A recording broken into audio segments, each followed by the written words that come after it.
देखें, प्रधानमंत्री मोदी और भारत की तारीफ कोई और भी कर रहा है। He's a senator, doesn't care about trade, but you know. So we're going to call it the Trump Reciprocal Trade Act, or I'll leave the name Trump off as long as we do it. So when India, which is a very big abuser, he happens to be coming to meet me next week, and Modi, he's fantastic. I mean, fantastic man. You're fantastic. I mean, and Modi, you're fantastic. I mean, fantastic man. And Modi, you're fantastic. I mean, fantastic man. A lot of these leaders are fantastic. You have to understand one thing. They're 100%. These people are the sharpest people. They're not a little bit backward. They are at the top. You know the expression, they're at the top of their game, and they use it against us. But India is very tough. Brazil is very tough. There are certain countries, I can tell you every one. I can give you from top to bottom. China is the toughest of all, but we were taking care of China with the tariffs. So we're going to do a reciprocal trade. If anybody charges us 10 cents, if they charge us $2, if they charge us 100%, 250, we charge them the same thing. And you know what's going to happen? Everything's going to disappear, and we're going to end up having free trade again. And if it doesn't disappear, we're going to take in a lot of money. Okay? But you know, the biggest beneficiary, I believe, is going to be your state. And I won't say that to other states, I promise. About your state, you are going to have plants built at a level that you haven't seen in 50 years. Okay? Great question. Thank you. Thank you. तो Trump कह रहे हैं भारत बहुत बड़ा stake रखता है, भारत एक बहुत बड़ा प्रोड्यूसर है, बहुत बड़ा निर्माता है, आने वाले समय में और भी आगे बढ़ेगा। छोटे मोटे लोग नहीं है, छोटे मोटे देश नहीं है, बहुत भारी भरकम देश है। और प्रधानमंत्री मोदी ज़बरदस्त है। मैं नहीं कह रहा हूँ ऐसा उन्होंने कहा। तो आने वाला समय भारत का है। कहते हैं चाइना और इन सबको डील करना पड़ेगा, ये लोग थोड़े टफ हैं इनसे डील करना, पर डील कर लेंगे, अच्छी बात है। गाय बगाए कम से कम ये तो बताएगा कि चाइना के साथ बिजनेस अभी भी अमेरिका कर रहा है और आगे भी करेगा, बाकी सब नाटक नौटंकी, असलियत यही है। खैर, भारत के लिए अच्छी बात यह है कि भारत की गिनती अब चाइना जैसे जिसको सुपर पावर कुछ लोग मानते हैं ना, उसके साथ होती है, बल्कि चाइना से पहले होती है। चाइना का नाम बाद में आता है। ये भारत के लिए एक अच्छी बात है। ठीक है, हाँ, डीप स्टेट जहाँ इन्फ्लुएंस करेगा वोट तो वहीं जाएंगे। ठीक है, प्रधानमंत्री नरेंद्र मोदी जी बता रहे हैं, the cabinet has accepted the recommendation of high level committee on simultaneous election. I compliment our former president Shri Ramnath Kovind ji for spearheading this effort and consulting a wide range of stakeholders. This is an important step towards making our democracy even more vibrant and participative. One nation, one election की तरफ बढ़ता हुआ देश। One nation, one election, एक देश एक चुनाव, सारे चुनाव एक साथ होंगे, चाहे वो निकाय चुनाव, पार्षद का चुनाव, कोई सा भी कैसा भी चुनाव हो, चाहे वो एमपी का चुनाव, सब एक साथ होंगे, एक साथ ईवीएम्स लगी होंगी, आपको बटन दबाने हैं और एक साथ परिणाम आएंगे। फायदा क्या होगा? पहली बात, इसमें अमला बहुत लग जाएगा, ईवीएम्स बहुत लग जाएंगे, एक चीज़। दूसरी बात, फायदा क्या होगा? ये जो बार बार जो आपका सरकारी अमला लग जा रहा है ना, ये एक बार में खत्म होगा, खर्चा कम हो जाएगा। अभी जो 4-4 बार चुनाव हो रहे हैं और 4-4 बार आप सरकारी कर्मचारियों को भेज दो, बच्चों की पढ़ाई इफेक्ट हो रही है, सब कुछ जो बार बार दिक्कत हो रही है वो दिक्कतें खत्म हो जाएंगी, बस एक बार चुनाव होगा। ये ठीक भी है मेरे ख्याल से, कोई बुराई नहीं है इसमें। वन नेशन वन इलेक्शन के लिए एक कमेटी बनाई गई थी, हाई लेवल कमेटी बनाई गई थी, उस कमेटी जो प्रेसिडेंट ऑफ इंडिया ने उसको हेड किया था, और अब जो है उसकी रिपोर्ट आ गई है और रिकमेंडेशन में उसने ये कहा कि हाँ, वन नेशन वन इलेक्शन होना चाहिए, और कैबिनेट ने इसको मान भी लिया। यानी अब बिल आएगा, प्रस्ताव पारित होगा और ये कानून बन जाएगा। कानून जिस दिन बनेगा बस उसी दिन से दी एंड हो जाएगा, जितने भी इलेक्शन से उनको रीशफल किया जाएगा। तो क्या ये रीशफलिंग अभी हो जाएगी या दिल्ली चुनाव के बाद होगी या कैसे होगा? या जितने भी चुनाव हैं फिर वो 5 साल के लिए नहीं होंगे, वो बचे हुए कार्यकाल के लिए होंगे, क्योंकि जो नेक्स्ट इलेक्शन जो होगा जनरल इलेक्शन, उसके साथ ही सारे इलेक्शन होंगे मेरे ख्याल से, क्योंकि जनरल इलेक्शन को तो शिफ्ट नहीं कर सकते, वो तो पॉसिबल नहीं। तो इसके लिए आपको कानून बनाना पड़ेगा और कानून के जरिए ही ये काम होगा। लेकिन बड़ा काम हो रहा है, बहुत बड़ा काम हो रहा है देश के अंदर। इतना बड़ा काम, आप अंदाज़ा लगाइए कि अभी जो पैसा खर्च होता है, बार बार खर्च होता है, आपको बार बार आना जाना पड़ता है, फिर सोचिए पूरा देश इसमें पार्टिसिपेट करेगा। सबको मालूम है एक बार वोट देना है, विधायक का भी है, पंचायत का भी है, पार्षद का भी है, सांसद का भी है। तो सब लोग इधर से उधर बस एक ही बार हुआ करेंगे। इसमें एक चीज़ और कर दीजिए, या तो आप ऑनलाइन वोटिंग ले आइए या बैंक के जरिए वोटिंग ले आइए। अगर आपको ऑनलाइन में प्रॉब्लम है तो बैंक के जरिए वोटिंग ले आइए।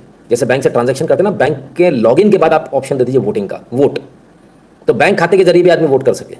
पता नहीं कर पाएंगे तो फिर गांव वाले के लोग वोट डाल देंगे, है ना। तो जो लोग इसके लिए ऑप्ट करें, इसमें ऑप्शन डालना चाहिए, आप ऑप्ट करें उन्हीं के लिए, और बैंक उनको कंफर्मेशन करे। जैसे आजकल पीपीएस सिस्टम है ना, पॉजिटिव पे सिस्टम, जब तक आपने बैंक को बताया नहीं कि मेरा चेक आएगा, आपका चेक वापस लौट जाएगा, तो बैंक उसको कंफर्म करे, रिवर्स कंफर्मेशन मांगे कि आपने दिया है। और जनधन खातों पर लागू ना हो, जो बिजनेस के खाते हैं, जो बड़े लोगों के खाते हैं, या जो IT वगैरह में काम कर रहे हैं, या उसमें एक लिमिट डाल दीजिए कि जिसका 5 लाख से नीचे का हिसाब किताब है साल का, उसको नहीं देंगे, 5 लाख से ऊपर वाले को देंगे, ताकि निचले लेवल पे जो बेचारे भोले भाले लोग हैं जिनको नहीं आता कुछ, उनको बेवकूफ़ ना बनाया जा सके, उनकी बेईमानी ना की जा सके।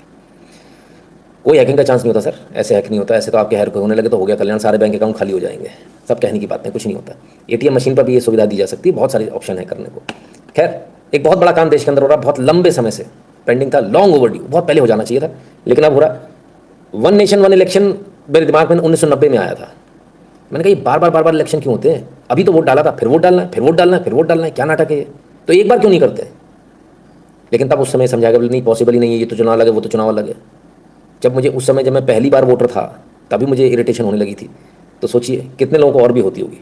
मुझे लगता है वर्तमान स्थिति के हिसाब से नुकसानदायक रहेगा भाई बीजेपी के लिए, इसमें कोई दो राय नहीं है, क्योंकि डीप स्टेट अगर एक बार अपना काम पूरी ताकत से करेगा तो दूसरा कोई चांस नहीं मिलेगा। नहीं युवरतन जी, इसलिए नहीं नुकसानदायक, बीजेपी के लिए नुकसानदायक इसलिए रहेगा क्योंकि आदमी सेंटर में वोट डालेगा, उसने डाल दिया खटाक, कहेगा एक वोट तो बीजेपी को दे दिया, दूसरा तो किसी और को दे दूँ, सारे वोट एक जगह कैसे डाल दूँ? अब उसने विधायक का भी डाल दिया, अरे यार तीनों वोट बीजेपी को दे दें क्या? समझे आप? तो तीनों वोट नहीं जाएंगे। आदमी डेढ़ चाणा ना यहाँ पे अपने आप को बहुत हीरो समझता है, स्मार्ट समझता है। नहीं, अब एक वोट तो कहीं और भी जाना चाहिए, सारे इन्हीं को दे देंगे, कैसे काम चलेगा? तो सबको बराबर बांटो, हाँ, है ना? ऐसा होगा कि नहीं होगा? कितने लोग ऐसा सोचेंगे? बहरहाल बड़ा फैसला सरकार ने आज ले लिया। यूएन में आज वोटिंग थी और उस वोटिंग में भारत एब्सटेन कर गया, भारत ने वोट डाला ही नहीं। ये रहा इंडिया, एब्सटेन, ठीक है? कहाँ चला गया? अब यहीं था, ये रहा। तो ये फ़िलिस्तीन और इजराइल को लेकर जो है एक वोटिंग थी, जिसमें कहा गया था कि भाई अनलॉफुल ऑक्यूपेशन जो है इजराइल का, इजराइल वो तुरंत छोड़े और फ़िलिस्तीन की टेरिटरी उनको दे, 12 महीनों के अंदर ये करना होगा। भारत ने इसमें एब्सटेन कर दिया, बोले नहीं, हम इसमें कुछ भी नहीं करेंगे, हम ना वोट यस में देंगे ना नो में देंगे। इजराइल के खिलाफ भारत को जाना नहीं है, और हमारा पारंपरिक जो पार्टनर है वो फ़िलिस्तीन है, कांग्रेस की देन से, है ना? तो आप उसको, ऐसा नहीं होता कि आप एक दिन में बदल लेंगे, ऐसा नहीं होता है। ऐसे आपके देश की विश्वसनीयता ही खत्म हो जाएगी। Will take a long time, थोड़ा समय लगेगा, लेकिन धीरे धीरे आप सही लोगों से अलाइन होगे, ठीक है ना? जो न्यूज़ थी गड्ढे वाली, जो हमने आपको बताया था, चूहों ने किया दिल्ली मुंबई एक्सप्रेसवे में छेद, नहीं, एक्चुअली हेडिंग इस तरह की डाली गई है, बात गलत है। बात यह है कि अभी बात जांच पड़ताल जारी है, जांच पड़ताल में ये माना जा रहा है कि हो सकता है चूहों ने अपना बिल बनाया हो, बारिश के कारण वो पानी वहाँ इकट्ठा हुआ और धीरे धीरे करके जो है ज़मीन धसी हो, और इस प्रकार से जो है वो गड्ढा बन गया, जो हमने कल आपको गड्ढा दिखाया था। आज वो न्यूज़ में आ गया। आज जो है NHAI की तरफ से ये स्पष्टीकरण भी दिया गया कि संभवतः किसी जानवर ने, चूहा भी हो सकता है, कुछ और भी हो सकता है, उसने वहाँ पर खोद कर थोड़ा बहुत बनाया होगा, और धीरे धीरे क्योंकि पानी का बहाव वहाँ से कहीं से उसको मिला होगा जगह, तो वहाँ से जब निकला तो मिट्टी समेत पूरा लेता चला गया, और इस प्रकार से जो है मिट्टी धस गई, इस प्रकार से गड्ढा बन गया। ये बहुत स्वाभाविक है, जो लोग जानते हैं उन्हें समझ में आ जाएगा, जो नहीं जानते उनको नहीं समझ में आएगा, ठीक है? चलिए। और अभी हमारे रोड का काम बहुत कुछ हुआ है। अभी मेरी इच्छा है कि मेरे हाथ से बहुत से लोग रिटायर हो काम न कर रहे हैं, कुछ कॉन्ट्रैक्टर ब्लैक लिस्टेड हो, किसी की बैंक गारंटी जब्त हो, ये बैठे हुए अश्विन के पता के लिए याद रखना, तो अच्छा मेंटेनेंस करवा। मैंने देखा बहुत गंदा मेंटेनेंस था, हम आपको छोड़ेंगे नहीं, और जो गंदा काम करेंगे उनकी बैंक गारंटी जब्त करने के बाद भी उनको हम लोग ब्लैक लिस्टेड कर देंगे और उनको नया टेंडर भरने नहीं देंगे। नितिन गडकरी जी खासे नाराज हैं, कहते हैं कि मेंटेनेंस बहुत खराब है, इसमें कोई दो राय नहीं, छोटे छोटे पैचेस की वजह से ज़्यादा दिक्कत आ रही है, कई कई जगह से वीडियोस आ रहे हैं। अब इन छोटी चीज़ों से ना बदनामी होती है सरकार की। तो कहते हैं सड़कें तो बहुत बना ली, काम बहुत कर लिया, अब दूसरा काम करना, और वो काम क्या करना? वो काम ये करना कि अब लोगों को सस्पेंड करना, घर पहुँचाना है, जो कर्मचारी हैं जो रिश्वत खाकर बैठे हैं, जो काम ढंग से नहीं कर रहे हैं, और ऐसे जो ठेकेदार हैं उनको ब्लैकलिस्ट करेंगे, उनको टेंडर नहीं भरने देंगे। कैसे नहीं भरने दोगे सर? आप नहीं तो कहा था कंपनियाँ लेकर आ जाते, कल दूसरी कंपनी बना कर आ जाएगा। एग्जैक्टली, आप कुछ नहीं कर पाओगे उसका। इसका एक उपाय हो सकता है, आपको अगर कुछ सीखना है तो गूगल एडसेंस से सीखिए। गूगल का जो एडसेंस है, यानी जो पेमेंट आप लोग, जो ऐड का पेमेंट जो आता है ना यूट्यूब वगैरह से, वो एडसेंस के थ्रू आता है। यूट्यूब पेमेंट नहीं करता, एडसेंस करता है। तो एडसेंस किसी चैनल को बैन नहीं करता, व्यक्ति को बैन करता है। और एडसेंस जब बैन करता है ना, तो वो थ्रू अक्रॉस गूगल बैन होता है वो। यानी कि आप गूगल सर्च में जाएंगे, कहीं भी जाएंगे तो पूरी बैनिंग रहेगी। आप अपनी वेबसाइट बना लें, उस पर भी ऐड नहीं चलेंगे, उसका भी पैसा नहीं देगा वो आपको, ठीक है? तो ये एडसेंस की बैनिंग होती है, उससे कुछ सीखिए। ज़्यादा अच्छा होगा कि आधार कार्ड लेकर और परिवार के आधार कार्ड लेकर पूरी परिवार को ब्लैकलिस्ट करो। कब तक करेगा? एक दो, ज़्यादा 2 बार कर पाएगा। दूसरे के नाम से खाता आजकल कोई चलने नहीं देगा, तो इतना आसान नहीं है ना। चलते हैं एक और खबर की तरफ। खबर क्या मतलब? ये वीडियो बहुत वायरल है, जरा वीडियो को सुनिएगा पूरा, फिर अपन इस पर चर्चा करेंगे।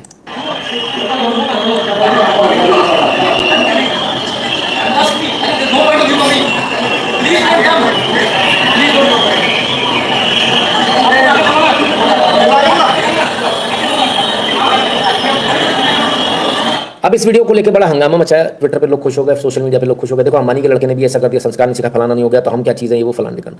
पहले सुनिए क्या बात हो रही है, पहले सुनिए कि बोल दे नहीं आपको आने की जरूरत नहीं, आप जाओ, किस बात पर कहा, दोबारा सुने, आइए।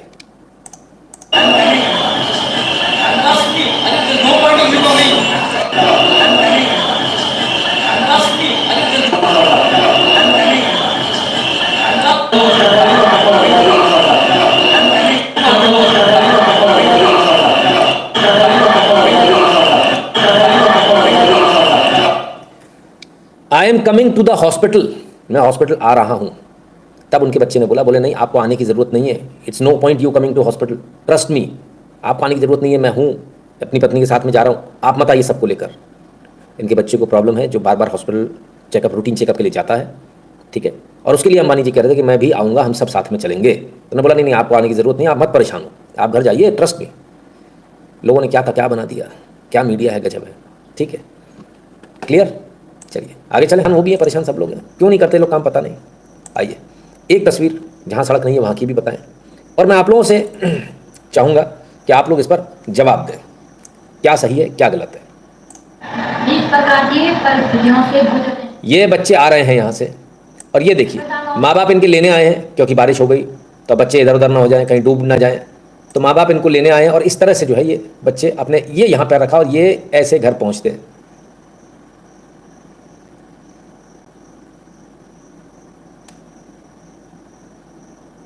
ठीक है, तो ये तरीका है पहुंचने का, चट्टानों पे एक के बाद एक के बाद एक पैर रख के इस तरह से घर पहुंचते हैं। ये पहाड़ी बच्चे बहुत दूर दूर तक जाते बेचारे पढ़ने। अब इसमें दो सवाल है, एक तो ये क्या पुल नहीं बन सकता, बन सकता है, ग्रामीण चाहे खुद भी बना सकते हैं, ना चाहे सरकार बना के दे दे, मनरेगा में बन जाए, बना देना चाहिए, कोई ऐसा बहुत बड़ी बात नहीं, लेकिन ये बरसाती नाला टाइप होगा जो बारिश में ही चलता होगा, बाकी नहीं चलता होगा, संभवतः इसलिए नहीं बनाया गया।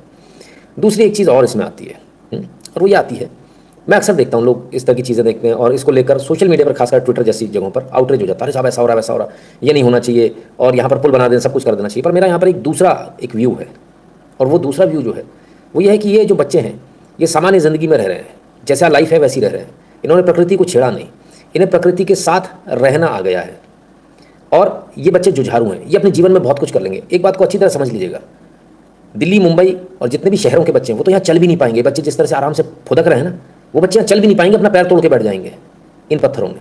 ये बच्चे क्यों चल पा रहे हैं? क्योंकि बचपन से इनको आदत पड़ी है। तो ज़िंदगी के दो पहलू हैं, एक तो ये कि आप इस पर पुल बना दीजिए और बढ़िया एकदम सड़कें बना दीजिए, ये बच्चों का जो जुझारूपन है वो खत्म हो जाएगा, जो प्रकृति के साथ रहना वो भूल जाएंगे, और फिर इनकी स्थिति मालूम कैसे हो जाएगी। इन बच्चों को अगर यहाँ छोड़ देंगे ना सर, अगर मान लीजिए नाला भर गया और रात भर भी रुकना पड़े, इनको फर्क नहीं पड़ेगा, लेकिन शहरों के बच्चे मर जाएंगे, वो सर्वाइव नहीं कर पाएंगे एक रात भी। ये बहुत बड़ा सच है, क्योंकि उनको रहना ही नहीं आता।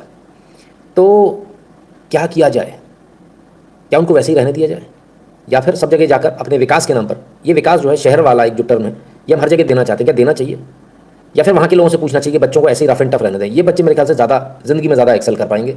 हो सकता है शायद पैसे शायद ज़्यादा ना बना पाएँ, लेकिन एक्सेल तो ज़्यादा कर लेंगे, ज़्यादा सर्वाइव कर लेंगे। आपके बच्चे सर्वाइव नहीं कर पाएंगे, सिर्फ पैसे कमा पाएंगे, पैसे कमाने की मशीन है। अगर 24 घंटे के लिए बिजली काट दें, उसी में कुछ लोगों को हार्ट अटैक आ जाएगा। दो पहलू हैं, आपको कौन सा पहलू पसंद है? आप बताइए, आपको क्या लगता है कि नहीं भाई विकास होना चाहिए, सब जगह सड़कें चकाचक होनी चाहिए, बिल्कुल भी बच्चों को संघर्ष नहीं करना चाहिए, या फिर संघर्ष करने देना चाहिए थोड़ा बहुत? मेरे ख्याल से बच्चों को संघर्ष करना आना चाहिए, शायद प्रकृति के साथ रहना भी आना चाहिए, वो उनको जीवन जीने का तरीका सिखाता है, जीवटता सिखाता है। तो मेरा इसमें दोनों ही व्यू हैं, थोड़ा बहुत संघर्ष और थोड़ा बहुत विकास चलना चाहिए पैरेलली। चलिए, मैं एक जगह देख रहा था, एक सज्जन ने लिख दिया था वहाँ पर जो है फलानी जगह सिलेंडर नहीं पहुँच रहा, फलान नहीं पहुँच रहा, इधर ये नहीं हो रहा। मैंने कहा आप लोग ये क्यों ज़बरदस्ती अपनी थोपना चाहते हो? अपनी हर जगह अपनी क्यों थोपना चाहते हो? हमको हर जगह सिलेंडर पहुँचा देना, हमको हर जगह घर बना के दिया आपने, प्रधानमंत्री वाले फ्री घर दिए छत्तीसगढ़ में। गाय भैंस भी नहीं रह रहे सर उनमें, इंसान की तो छोड़ दीजिए, बारिश में भी नहीं रह रहे वो लोग, न सर्दी में रह रहे, न गर्मी में रह रहे, न बारिश में रह रहे, वो अपने झोपड़पट्टी में खुश हैं कि तो ज़्यादा अच्छी है। आपके बने हुए घर खराब हैं ऐसा कहना उनका, नहीं, एकदम परफेक्ट है, पानी भी नहीं चूता, कुछ नहीं होता, लेकिन उनको वैसे रहने की आदत है प्राकृतिक रूप से। आप उनको ज़बरदस्ती धकेलना चाहते हो, अपने जैसा बनाना चाहते हो। फिर वही वाली बात आ गई, कोई आदिवासी जीत कर आया, वनवासी कहीं से वन से जीत कर आया, और आप उस दिल्ली में आते ही पार्लियामेंट में घुसने से पहले आप उसको टाई पहना देना चाहते हो, कोट पहना देना चाहते हो, जूते पहना देना चाहते हो, सूट बूट वाला बना देना चाहते हो। क्यों आखिर? ये विचार कीजिएगा। ये बहुत सेंसिटिव इशू है, और दोनों ही जो चीज़ है ना वो बहुत बैलेंस होनी चाहिए। चलिए आगे एक बार आपको याद दिला दें, इस महीने कुछ लोग भूल गए, कुछ लोग नहीं, बहुत सारे लोग भूल गए कि पेमेंट करना, तो कृपया कर क्यूआर कोड को स्कैन करके अपना अपना पेमेंट कर दीजिएगा। नंबर और नाम आवश्यक रूप से भेजिएगा, अन्यथा वो पैसा ऐसा ही है जैसा सड़क पर गिर गया या आपने डस्टबिन में डाल दिया, ठीक है। उसका कोई वैल्यू नहीं है सर, जब तक आपका नंबर और नाम नहीं है। क्लियर है? तो साथ में नंबर और नाम जरूर भेजिएगा। जो भारत के बाहर है वो paytm.com/नितिन शुक्ला या फिर paypal.me/नितिन शुक्ला GWL पर जाकर ध्यान से अपना अपना पेमेंट कर दे। बाकी सारी डिटेल्स आपको पता है, इसलिए हम समय खराब नहीं करेंगे उसमें। सबके हिसाब से आपकी आगे आपकी एज क्या होगी? मेरी एज बहुत है यार, क्या करोगे? Chickens are best boneless, Nitin is best ageless. क्या करोगे एज का? शादी वादी करा रहे हो दोबारा क्या? तो फिर एज बताऊँ? गोरा चिट्टा तो हुई, मतलब गेहूँ हूँ, गोरा चिट्टा तो नहीं है। चलिए 90% ऐसा ही सोचते हैं सर, बिल्कुल मुझे पूरी उम्मीद थी ऐसे ही होगा। चलिए आगे चलते हैं। हाँ, रोज़ लोग एज पूछने आ जाते हैं यार, एज, दांत, आँख, महंगी देख रहे हो सर आज, कमाल है।